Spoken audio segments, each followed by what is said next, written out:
When I work with people spiritually, I find that almost every person I work with, when you look at their energy system, when you look at the way that they show up in their life, almost every person is disempowered. Like you can see the power that they have access to as a human, and they always claim less than they could. If everyone was operating in their full power as a human being, we would not have to be dealing with the problems that we're dealing with right now.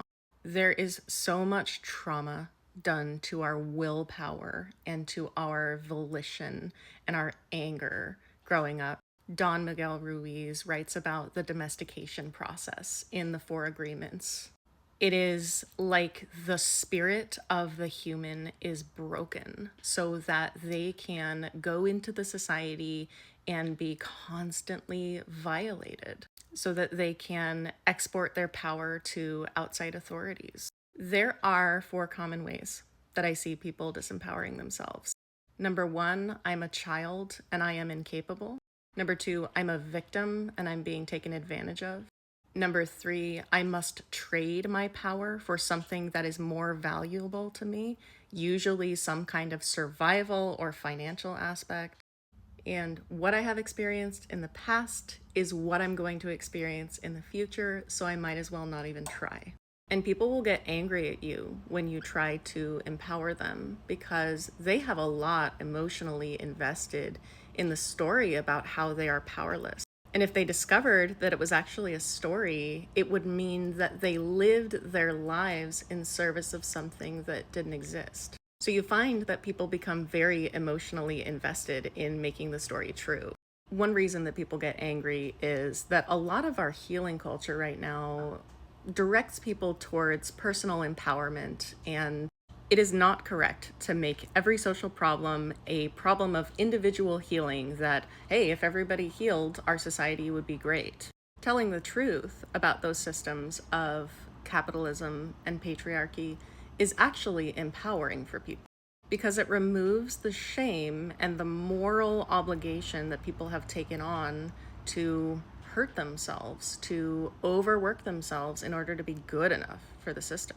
And what you see time and time again with people who are disempowered is they devote their willpower to things they cannot control, and they don't apply their willpower to the things that they can change. So the goal with trying to empower someone is to get them to move more of their willpower into the right columns, and to remove their willpower from the column of, if I just work hard enough, I will have enough money.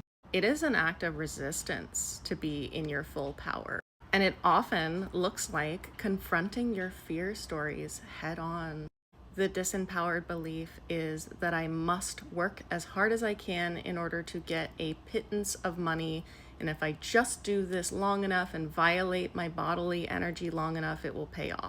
The empowered view would be to say, these systems that I am operating under are violent structurally to me. And to stand in my power means that I will no longer effort in the service of an outside authority that is benefiting from my labor. In order to do that, I have to confront my anxiety. In fact, the reason that I constantly disempower myself is that I fight my anxiety through trying to get more money. Here's another example. Sometimes I work with people who make everyone an outer authority of their well-being. They walk into a room and they expand their energy field and wrap it around every single person, and they say, it is now my job to make every single person in here happy so that I can be okay. My job, if I'm empowering you, is to say, whoa, whoa, whoa, we need to walk your energy field back to your physical body. And you need to allow the other people in this room to take responsibility for their well-being. And you need to sit in your anxiety, which is that you cannot control the opinions of people outside you. And you instead need to fortify your own self-esteem and have your well-being come from inside you. A mystic that I love described it as energy investments. You see people who are disempowered making energy investments into the past and the future and into stories. They don't bring their creative energy into the present moment. and they will heal at the rate that they think honors what they have been through, that honors the story that they have. Nobody knows what's happening in this universe.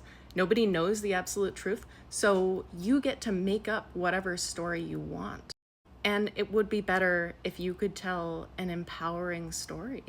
We think that we're protecting ourselves with our disempowering stories about how we can't do anything and how it's not our responsibility.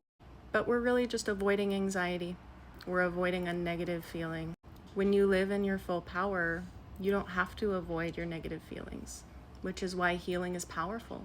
If all humans lived in their full power and healed in this way, our society would be set up so differently. People would not be able to boss us around. And I hope that we're on track for getting there.